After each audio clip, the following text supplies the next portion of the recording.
Quando desmaiei no trabalho, os médicos ligaram para o meu filho. Ele não apareceu, mas minha nora postou uma foto da família. Até que, enfim, um dia sem a rainha do drama. Então fiz uma ligação e vendi algo que eles achavam que era deles. Quem é o dramático agora? Antes de continuar, se vocês querem ouvir mais histórias como essa que mudam a forma como vemos família e relações, se inscrevam no canal. Aqui compartilhamos experiências de verdade que ensinam lições de vida que nos fazem pensar e aprender algo novo todo dia. E me contem nos comentários de qual cidade ou país estão ouvindo. Adoro saber quem está acompanhando. As luzes fluorescentes do corredor do hospital zumbiam como pernilongos enquanto eu mexia no celular na maca. Palpitações no coração, disse o médico, causadas por estresse. Aos 63 anos, meu corpo resolveu que não aguentava mais fingir que estava tudo bem. Uma notificação pulou na tela bem quando a enfermeira checava meu soro. Mariana me marcou numa foto. Que gentil da minha nora lembrar de mim na minha emergência. Cliquei na tela, esperando talvez uma mensagem de melhora. Em vez disso, vi uma foto familiar toda arrumadinha. João, meu filho, sorrindo na cabeceira da minha antiga mesa de jantar. Mariana, brilhando na cadeira que eu usava. Luana, minha neta de 12 anos, rindo de algo fora da foto. Estavam na minha casa. Bom, tecnicamente a casa deles agora, curtindo o que parecia um jantar caseiro caprichado. A legenda apertou meu peito pior que qualquer palpitação. Até que enfim um dia, sem a rainha do drama. Jantar em família tão mais tranquilo. Família abençoada sem drama. Já tinha 47 curtidas. Minha cunhada Neide até comentou com emojis de risada e choro. Fiquei olhando aquela tela 1 minuto inteiro, deixando a realidade afundar. Enquanto eu estava deitada na emergência sozinha, eles comemoravam minha ausência. Não preocupados, não aflitos, comemorando. A enfermeira voltou com os papéis da alta. Seu filho vem te buscar, né? Olhei a hora da postagem da Mariana. 20 minutos atrás, bem quando o hospital teria ligado para o João. Ele sabia direitinho onde eu estava. Escolheu o jantar em família. Na verdade, disse surpresa com minha voz firme. Vou chamar um táxi. Enquanto esperava no saguão do hospital, fiz algo que não fazia há 3 anos. Liguei para minha corretora de imóveis. Dona Beth é a Dona Maria. Lembra daquela casa no Jardim São Paulo que você disse que venderia em 1 semana? Tô pronta para listar. Vocês devem estar pensando como cheguei nesse rolo. Há 3 anos, achei que era a mãe perfeita.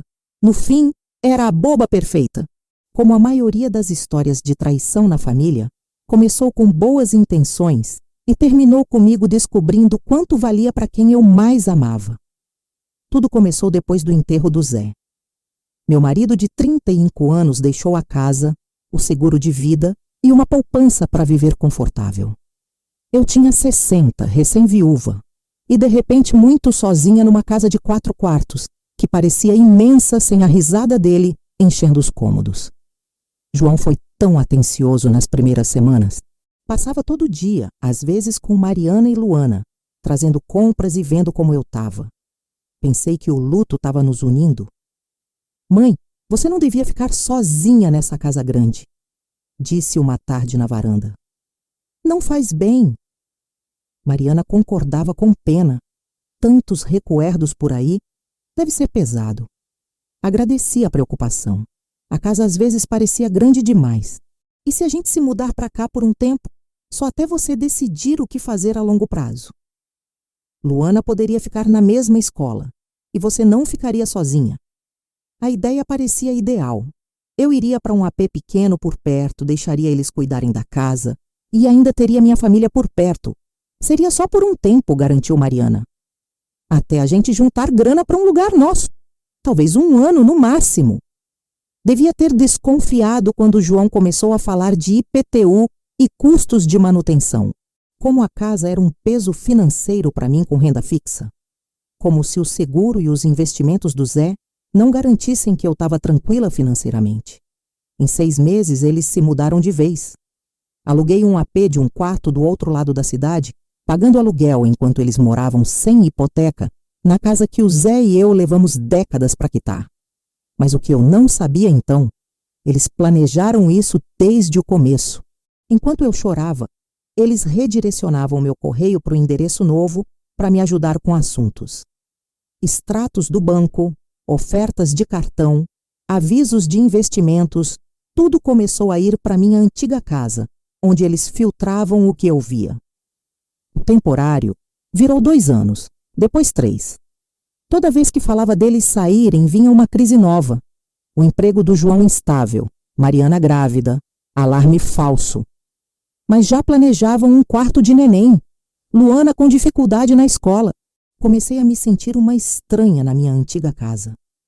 Visitas ficaram esquisitas. Minhas coisas sumiam para depósito ou doação. Mudaram a decoração, pintando por cima do papel de parede que o Zé e eu escolhemos. Mas o pior não era perder a casa. Era virar invisível na vida da minha própria família. Dona Bete atendeu no primeiro toque. Aos 70, ela vendia casas há mais tempo que a maioria dos corretores vivos e não gastava papo. Dona Maria, estava na hora de você cair na real sobre essa casa. Pode me encontrar amanhã cedo? Quero listar agora. Quão agora falamos? Porque essa casa vai ter oferta em dias, mas precisamos preparar direito. Pensei na postagem da Mariana, ganhando curtidas a cada minuto. O quão rápido dá para fazer os papéis? Dona Bete riu, um som firme de quem gostou. Essa é a Maria que lembro das reuniões de pais. Mas, minha filha, mesmo correndo, falamos de prazos padrão de divulgação. 30 dias no mínimo para fechar, se for comprador à vista.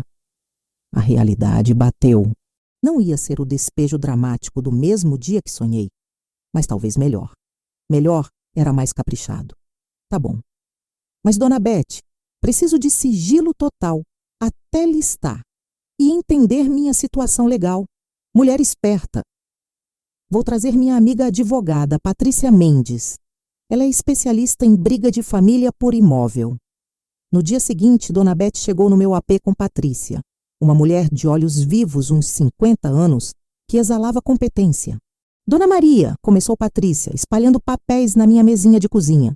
Antes de seguir, preciso entender o combinado da moradia.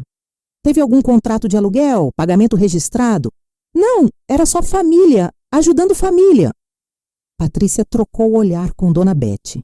Isso é bom e ruim. Bom porque você mantém todos os direitos de dona. Ruim porque podem tentar proteção de inquilino ou até uso capião depois de 3 anos morando sem parar. Meu café ficou amargo do nada. O que isso quer dizer? Quer dizer que temos que ter cuidado com o processo de despejo. E Dona Maria, você precisa saber, eles provavelmente vão brigar na justiça. Dona Bete tirou uma pasta grossa. Tem mais uma coisa para falar. Fiz uma pesquisa inicial da sua casa. Os registros de impostos mostram várias penhoras feitas e liberadas nos últimos 18 meses. Você sabia? Olhei para ela. Que penhoras? Empréstimos para reforma, principalmente. Tudo registrado e pago, mas sugere que pegaram muita grana contra o valor da casa. O quarto rodou. Nunca autorizei empréstimo para reforma. Patrícia se aproximou. Dona Maria, quando foi a última vez que viu seu relatório de crédito? Não lembro. Talvez há 2 anos? Precisamos tirar agora. Se estavam pegando o seu correio, pode ter coisa financeira que você não sabe. Enquanto Patrícia ligava para serviços de crédito, sentei na cozinha vendo como fui ingênua. Enquanto achava que era mãe generosa, eles estavam se ajeitando para levar tudo. Dona Maria, disse Patrícia desligando. A gente se vê amanhã. Tem várias contas com movimentação no seu antigo endereço que precisam ser investigadas já. Dona Bete guardou os papéis. Minha filha, vender a casa pode ser o menor dos seus problemas. O celular começou a tocar às 7h23 da manhã. Nome do João piscando com força de alarme de incêndio. Deixei ir para o correio de voz enquanto fazia café. O bom que comprei pela primeira vez em meses, sem precisar explicar o gasto para ninguém. A mensagem era o que esperava. Mãe, a gente precisa conversar. Tem uma doida ligando sobre listar a casa. Claro que é engano. Me liga agora. Claro que é engano. Como se eu decidir sem falar com ele fosse impossível. O celular tocou de novo antes de acabar a mensagem. Agora, Mariana. Atendi no quarto toque. Bom dia, Mariana. Dona Maria, que diabos está acontecendo? Uma corretora ligou para o João dizendo que é nossa corretora agora. Deve ser golpe. Tomei um gole lento do café, deixando o silêncio crescer. Na verdade, Dona Beth é minha corretora. Tá no ramo há 30 anos, então não chamaria de golpista. Sua corretora? A voz da Mariana subiu um tom. Do que tá falando? Você não é mais dona da casa. Moramos aqui há 3 anos. Morando? Sim. Dona? Não. A escritura tá no meu nome, Mariana. Sempre esteve. Mais silêncio. Mas diferente. Dava para ouvir ela pensando. Mas a gente manteve a casa. Gastamos com reformas. Pintamos o andar de cima com tinta. Que eu paguei, lembrei ela, junto com a máquina de lavar nova, o conserto do telhado e toda a conta de luz dos últimos 3 anos. A voz do João entrou. Tava no viva voz. Mãe, isso é loucura. Você não pode vender nossa casa assim. Nossa casa? A frase bateu como tapa. Deixou de ser nossa quando vocês começaram a comemorar minha ausência nas redes. Do que tá falando? Voz da Mariana de novo, mas dava para ouvir a culpa por baixo da confusão. Até que, enfim, um dia, sem a rainha do drama. Toca algum sino? Postada enquanto eu estava na emergência ontem. Aliás, não se preocupem. Vi a foto. Pareciam bem felizes de se livrar de mim. A ligação ficou muda. Ao fundo, ouvi Luana pedindo ajuda com a lição de matemática. Quando João falou, a voz dele perdeu o tom de indignação. Mãe, essa postagem não era sobre você? Claro que não. Pus a xícara na mesa com cuidado. Assim como todas as vezes que estavam ocupados para retornar minhas ligações não eram sobre mim. Assim como esquecer meu aniversário no último mês não era sobre mim. Não esquecemos seu aniversário. Me parabenizaram no Facebook 2 dias depois. O nível de esforço que eu esperava. Mas o que me incomodava de verdade. Os achados do relatório de crédito da Patrícia de ontem eram bem piores do que deixei entender. João disse com cuidado. A gente precisa ter uma conversa séria sobre finanças. Pessoalmente, hoje. A voz dele ficou cautelosa. Que conversa? Aqui você explica o empréstimo de R$75 mil feito no meu nome há 6 meses. Depois de desligar com João e Mariana, fiz algo que devia ter feito anos atrás. Comecei uma lista, não de compras ou tarefas, mas um acerto de contas. Cada ligação ignorada, cada plano de jantar cancelado, cada vez que me fizeram sentir estorbo na vida familiar perfeita deles. O caderno encheu mais rápido do que pensei. Fevereiro 2024. Pedi para o João ajudar a mudar móveis no meu AP. Disse que estava ocupado com trabalho, mas postou fotos de um passeio de fim de semana no mesmo dia, janeiro 2024. Convidada para o festival da escola da Luana. Mariana esqueceu de reservar meu lugar. Fiquei de pé enquanto estranhos sentavam nas cadeiras vagas. Dezembro 2023. Manhã de Natal na casa deles. Levei presente para todo mundo. Me deram uma vela perfumada de promoção da farmácia, ainda com a etiqueta de desconto. Mas o que achei nas redes realmente abriu meus olhos. Revendo 3 anos de postagens, coisa que nunca fiz antes, vi um padrão que embrulhou meu estômago. O Instagram da Mariana era tipo um filminho de felicidade familiar. Centenas de fotos do João e da Luana. Férias que nunca soube. Jantares que nunca me chamaram. Aniversários onde eu simplesmente não estava. Mas os comentários é que pegaram de verdade. Num post de restaurante, um amigo da família perguntou: cadê a mãe do João? Resposta da Mariana: ah, ela não é mais de sair, prefere ficar em casa. Numa foto de Natal: linda família, só vocês 3. Mariana de novo: a mãe do João está passando por umas coisas, damos espaço para ela se resolver. Passando por umas coisas, me resolvendo, como se eu tivesse em crise, em vez de ser excluída de propósito da vida deles. Mas o pior Foi num post do aniversário de 12 anos da Luana no último mês. Uma festa que não sabia até ver as fotos. Alguém perguntou: "A avó Maria veio?" João respondeu dessa vez: "Mãe tá ficando muito exigente com atenção e participação. Decidimos fazer pequeno e sem estresse por causa da Luana." Exigente com atenção no aniversário da minha neta. Fiquei olhando aquele comentário uns 10 minutos, deixando as palavras mudarem tudo o que achava que sabia dos últimos 3 anos. Eles não estavam me protegendo de uma casa vazia, estavam se protegendo de mim. Eu não era a viúva sofrendo que precisava de espaço e apoio. Era a obrigação chata que eles precisavam administrar. Cada convite recusado que culpei pela minha carência. Cada encontro familiar esquisito onde me senti deslocada. Não era coisa da minha cabeça. Eles estavam trabalhando para me fazer sentir indesejada na minha própria família. Mas os achados do relatório de crédito da Patrícia ainda me assombravam. O empréstimo contra a casa era de R$75 mil. Não era o empréstimo pequeno de reforma que imaginei, mas era nada perto do resto. 3 cartões de crédito que nunca abri, cada um com limites entre 15 e 20 mil. Um empréstimo pessoal de 30 mil que não assinei. Cartões de loja, de posto, até de joalheria. Todos com o endereço da minha antiga casa. Todos em dia com pagamentos feitos de uma conta ligada àquele endereço. Conta que nunca abri. O número de telefone em todas as contas era o celular do João. Com mãos tremendo, puxei os extratos detalhados online.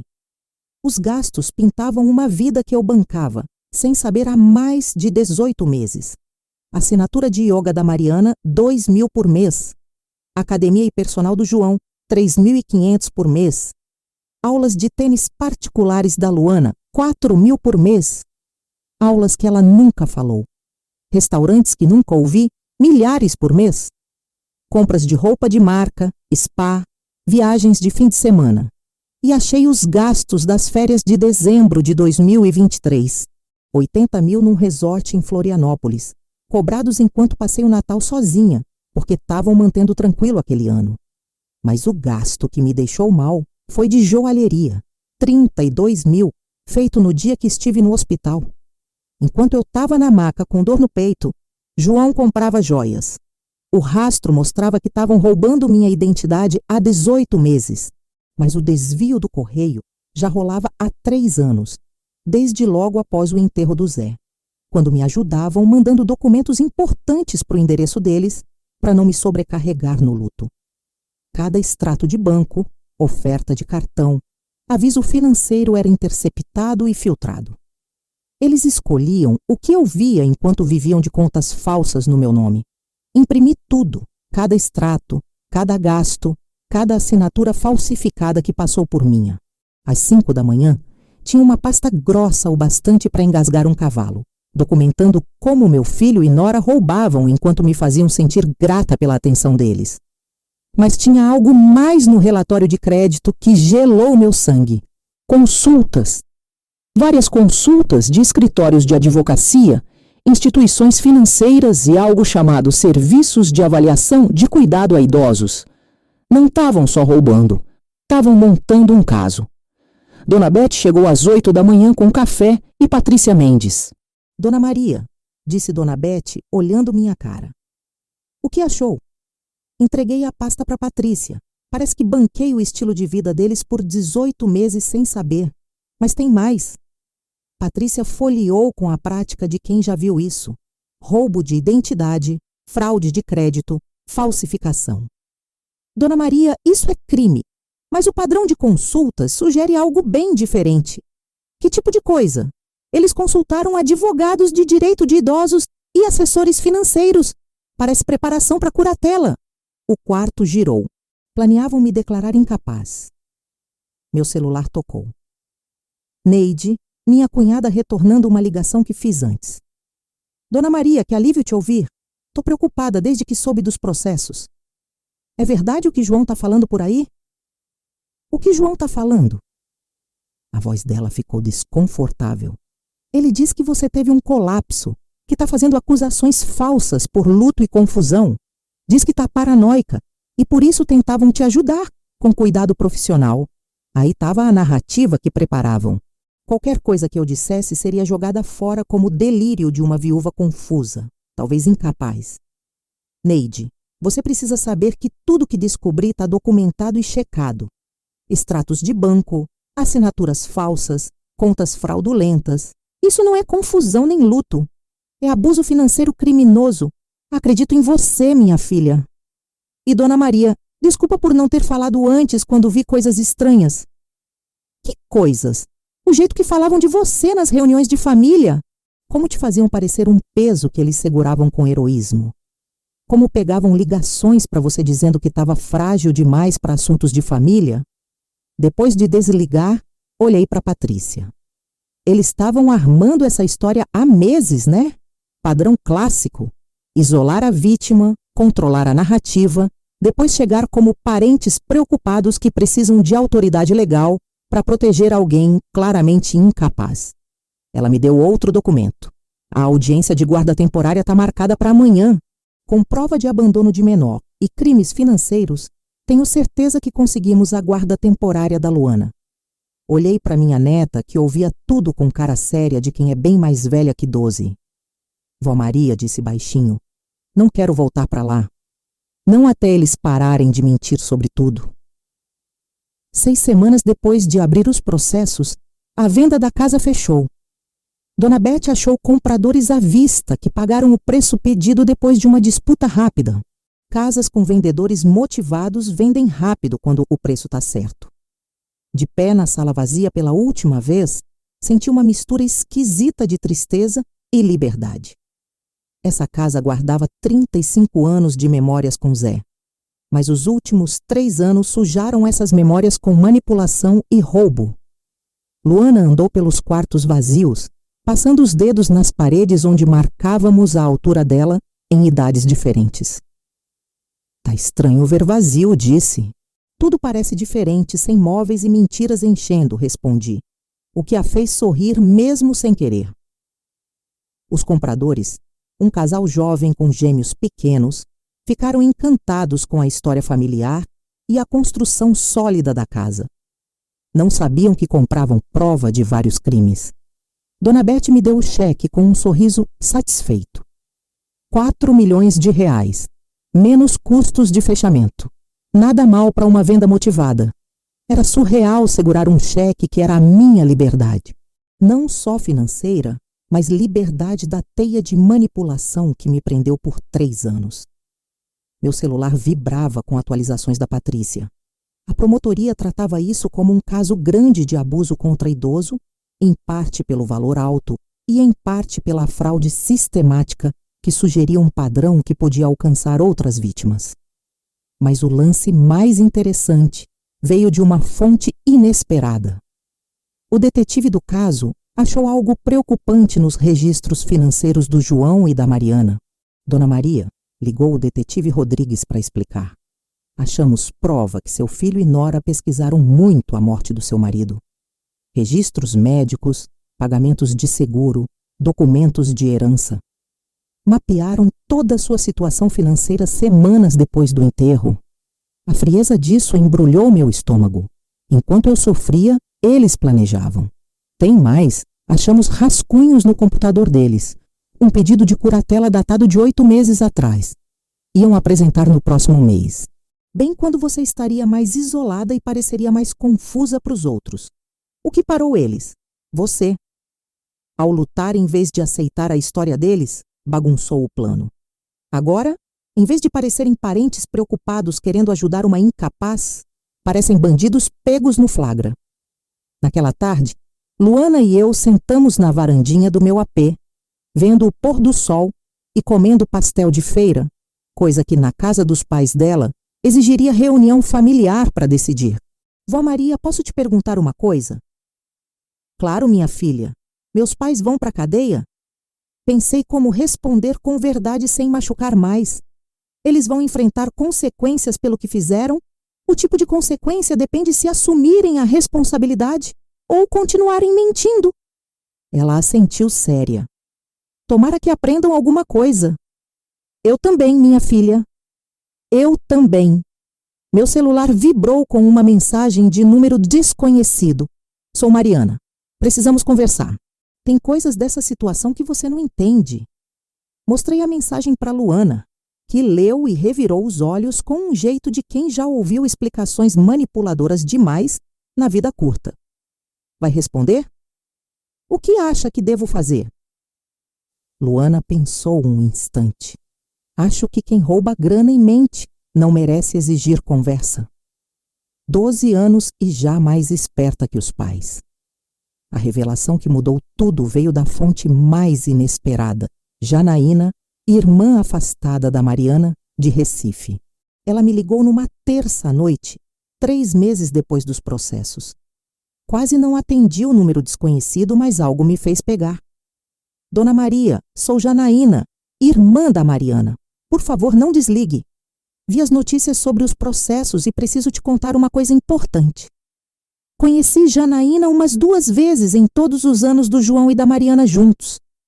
Ela mora em Recife e não é chegada na família, mas tinha uma urgência na voz que me fez ouvir. O que é Janaína? Liguei para Mariana na semana passada tentando entender o que rolou. Pensei que talvez fosse mal entendido, que dava para resolver na família. Me preparei para mais uma chantagem emocional ou pedido de piedade. Mas Dona Maria...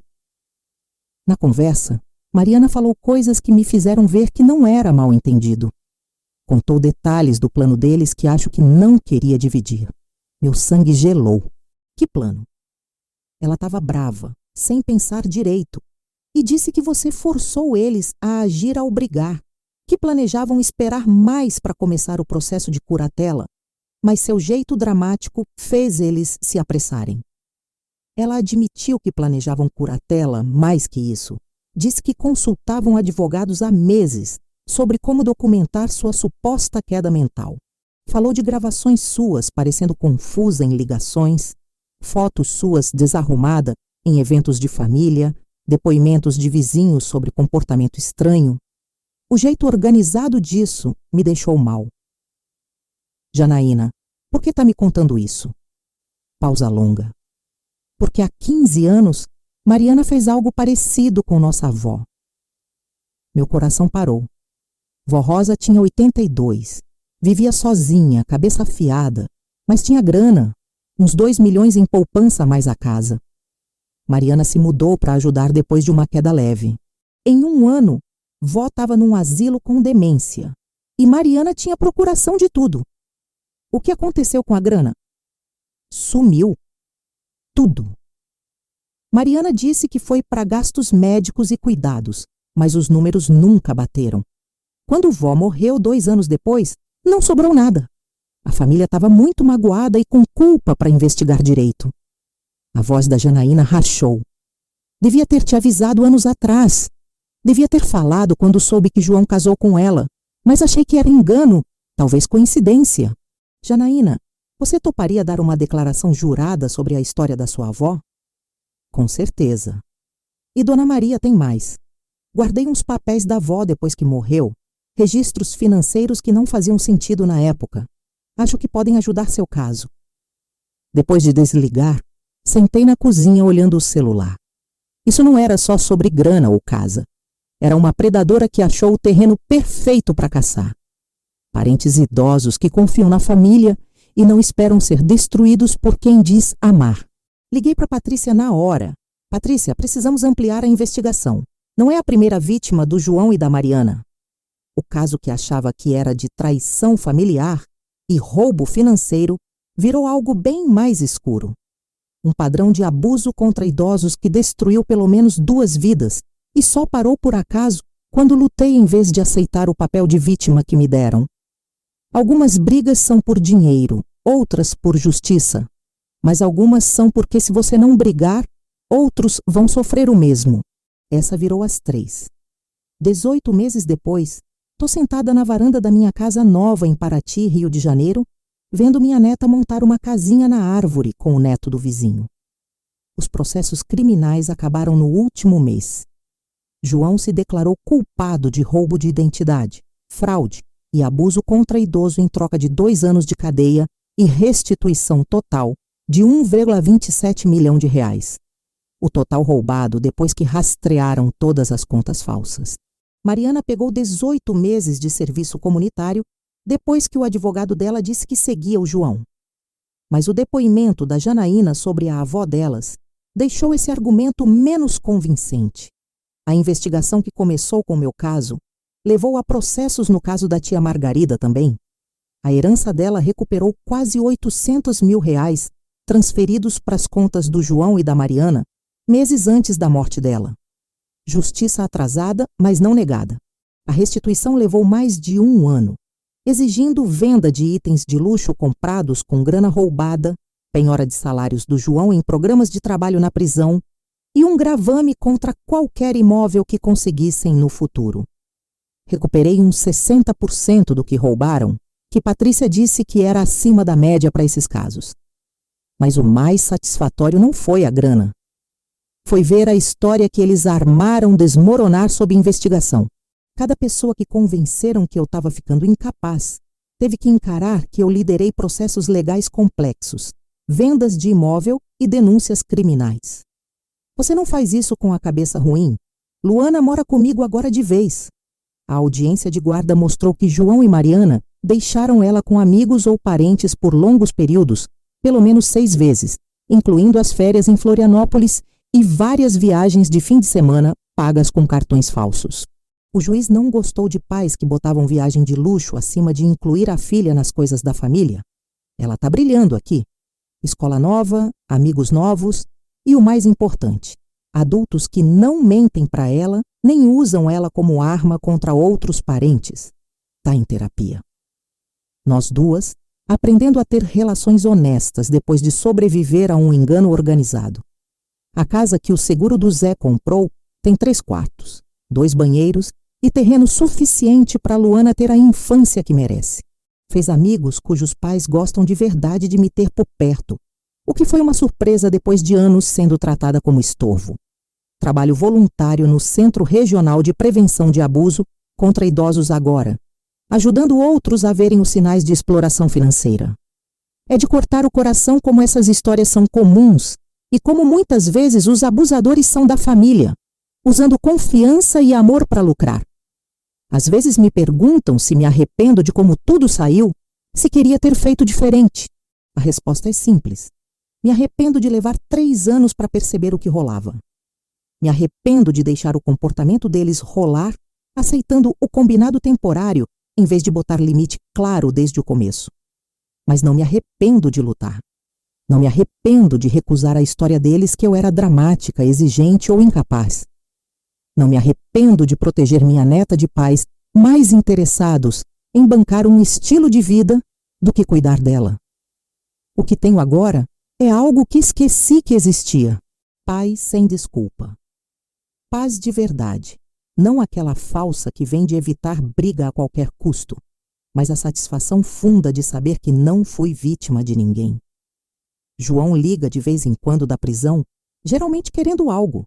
Dinheiro para cantina, ajuda com apelação, ou falar com Luana, que quase nunca atende. Mantenho as conversas curtas e educadas, mas não finjo que temos a relação de antes. Alguma confiança, quando quebrada por traição e roubo organizado, não conserta de todo. Enquanto termino de contar isso, Luana me chama para ver o avanço da casinha na árvore. Pregou uma placa na entrada que diz: Clube da Dona Maria e Luana, proibido rainhas do drama. Menina esperta. Aprendeu cedo que quem te chama de dramático geralmente é quem faz todo o drama. Valeu por ouvir. Não esqueçam de se inscrever e dividir sua história nos comentários. Sua voz conta.